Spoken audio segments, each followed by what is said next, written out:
수알머슴과 길잡이 사형쌤의 수학수다. 수학수다방 그 81번째 시간입니다. 안녕하세요, 사형쌤이에요. 안녕하세요, 순이에요. 벌써 80회를 훌쩍 넘겼습니다. 글쎄 말이에요. 예. 대단한 일을 하고 있는 것 같아요. 예, 올해도 다 가고 있습니다. 글쎄 말이에요. 자, 지난 시간까지 우리는 근해 공식의 의미들을 살펴봤어요. 그죠? 네, 어렵게 생각할 필요 없이 근해 공식이라는 건 일종의 기계라고 생각하면 돼요. 기계, 빵 찍는 기계?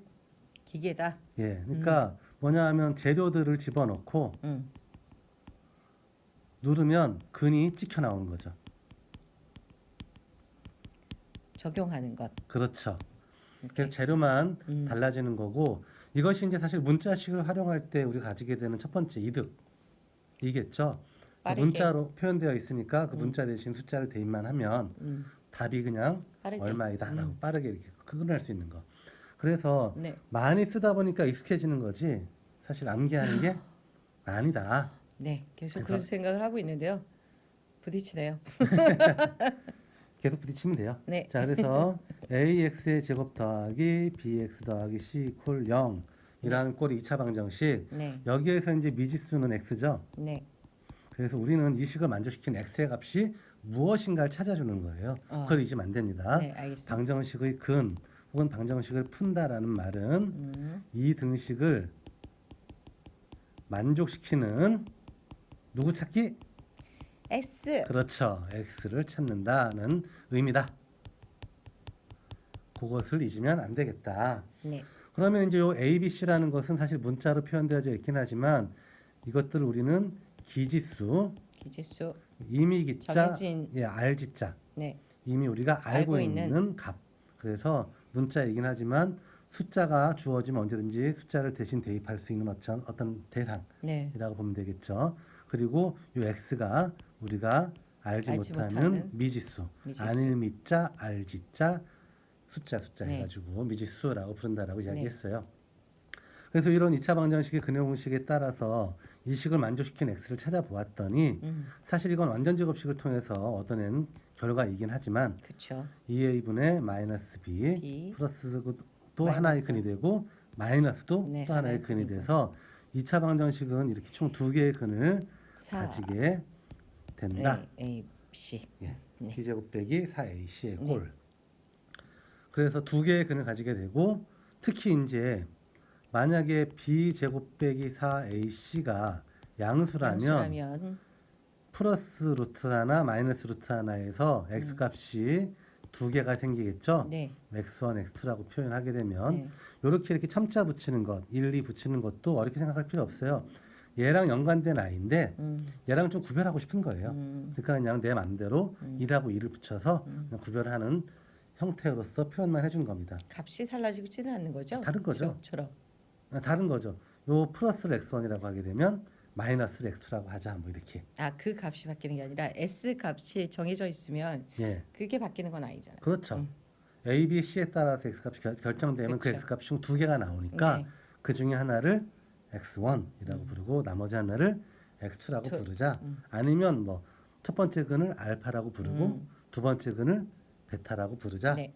라고 해도 똑같은 의미가 되는 겁니다. 네, 알겠습니다. 이 문자를 뭐로 표현하느냐 하는 것은 중요하지 않다. 예, 내 마음이에요. 음. 문제를 푸는 사람 마음입니다. 네. 그래서 만약에 얘가 양수가 되면 플러스도 하나 존재하고 마이너스도 마이너스. 하나 존재하니까 요 플러스도 하나 존재하고 마이너스도 하나 존재하게 되니까 당연히 서로 다른 두 개의 실수인 근, 그래서 실근이라고 합니다. 실수인 근을 가진다. 네. 앞에는 서로 다른, 그러니까 플러스하고 마이너스는 당연히 다르잖아요. 다르죠. 예, 서로 다른 두 개의 실근을 실근. 이 2차 방정식이 가져요 라고 이야기하는 것이고, 만약에 요 값이 0이 돼버리면 네. 그때는 플러스 마이너스 제로 해봤자 어차피 똑같잖아요. 네. 그러니까 요 부분이 의미가 없어지네. 사라져 버리죠. 그래서 x 값이 마이너스 2a분의 b야 라고만 남게 되죠. 네. 그래서 이것은 이제 하나의 실근이라고 하기도 하지만 사실은 이게 어떤 뜻이 되는 거냐면 얘가 요렇게 완전 제곱식의 꼴로 인수분해가 된다는 뜻이랑 똑같거든요. 그러면은 두 개의 근을 x1, x2라고 썼듯이 네. x1을 마이너스 2a분의 b, x2도 마이너스 2a분의 b라고 해도 상관이 없네요. 없죠. 그래서 겹쳐 있다를 표현할 때 이제 한자에 겹쳐 있다를 뜻하는 한자어 중자를 써서 이때에는 중근을 가진다. 네. 라고 표현하는 겁니다. 네. 그러니까 두 개의 근이 구별되지 않고 사실 겹쳐 있는 그래서 하나의 값으로 표현되어지는 값이야라고 이야기하는 거고, 요것이 0보다 작아질 때 네. 우리는 이제 그동안의 상식선에서 우리가 그동안 배워왔던 상식선에서는 제곱해서 음수가 되는 수는 존재하지 않았죠. 네. 예를 들어서 루트에 마이너스 2라는 것은 이걸 x라고 했을 때 제곱했을 때 마이너스 2가 된다는 뜻인데 네. 양수도 제곱하면 양수, 음수도 제곱하면 양수가 양수. 됐기 때문에 이런 아이는 우리가 알고 있는 실수의 세계에서는 존재하지 않았어요. 않는 거였어요. 네. 그래서 이때에는 근이 없다 라고 표현하는 것. 네. 여기까지가 중학교 교과 과정에서 표현되어지는 방법이에요. 네. 그러면 그 다음 이후에는 뭐 다르게 표현되나요? 예, 물론 다른 표현 방법을 우리는 이제 앞으로 또 배워나갈 겁니다. 그러니까 단계가 많으니까요. 그렇죠. 그래서 이제 이것을 뭐라고 하냐면 판별식이라고 하고 보통 대문자 영어 D로 표현합니다. 네. 이렇게 아하. D라고 표현하는 이유는 되게 단순해요.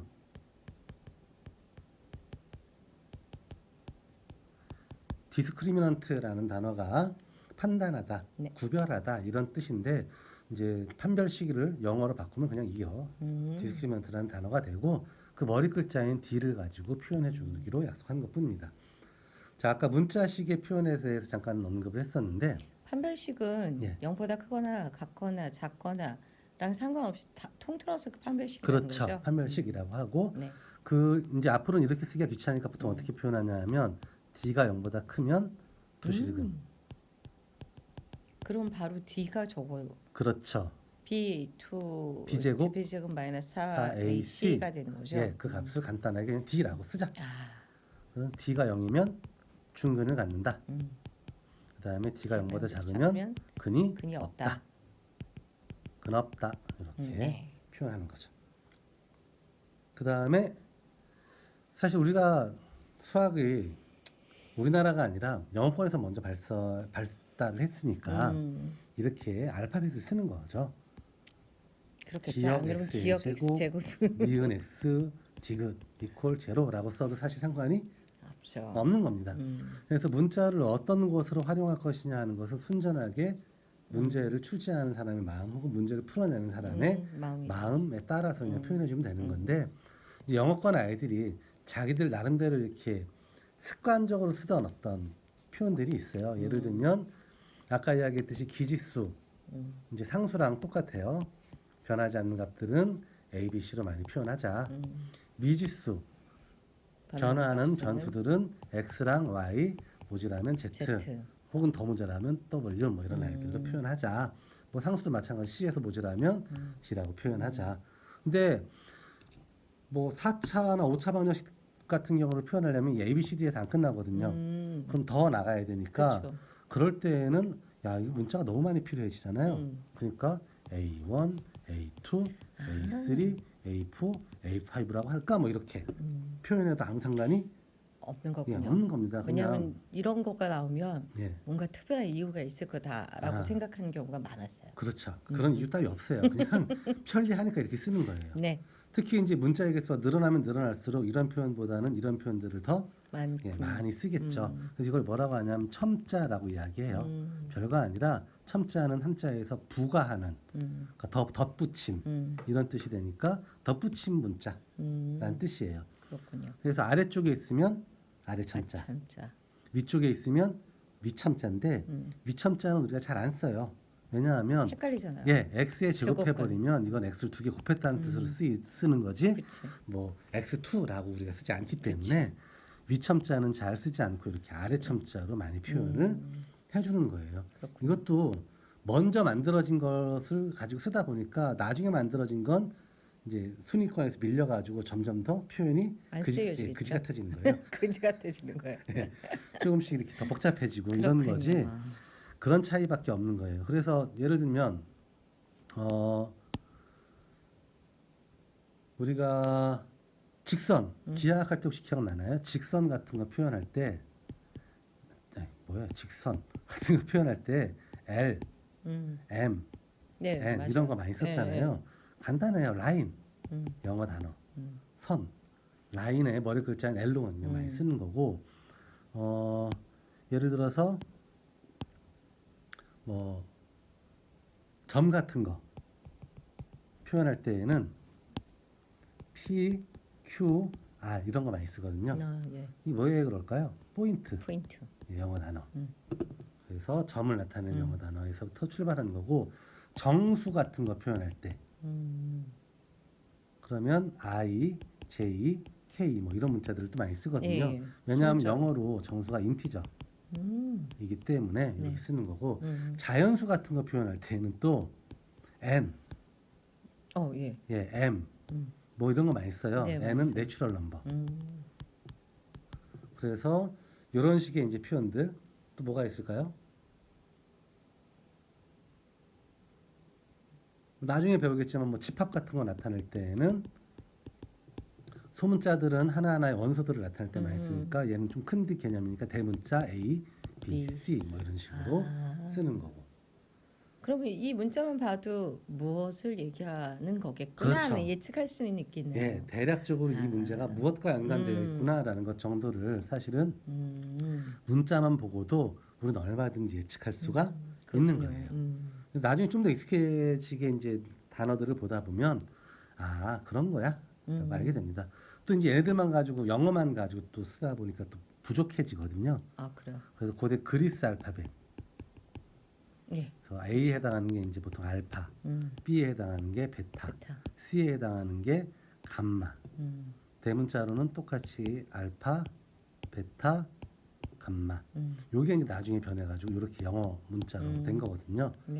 그래서 고대 문자라고 이거 보면 되겠어요. 보여지는 본 적 있는 것 같아요. 예, 그다음에 뭐 델타, 대문자, 뭐 입실론, 대문자.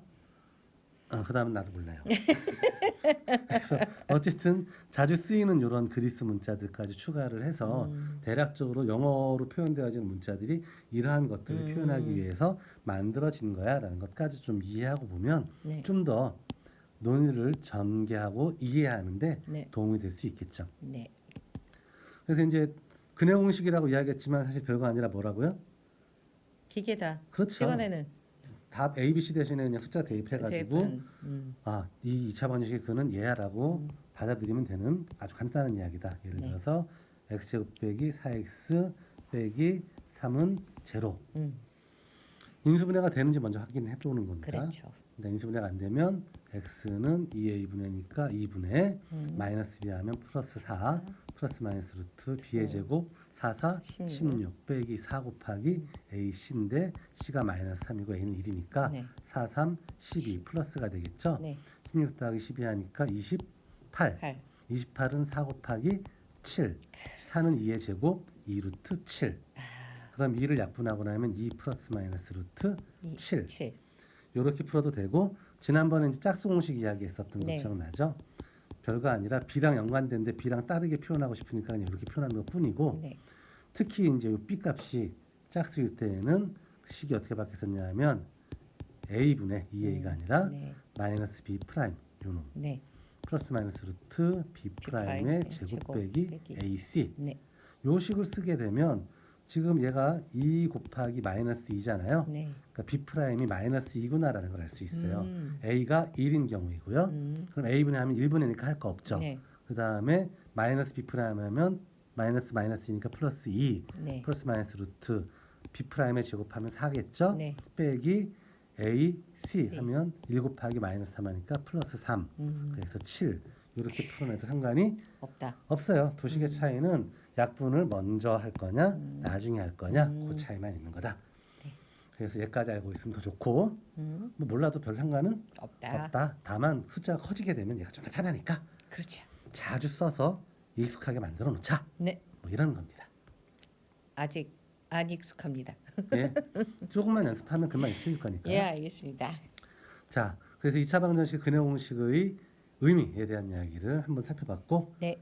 2차 방정식 근해 공식 관련된 세 번째 수업은 여기까지 하기로 해요. 네, 안녕.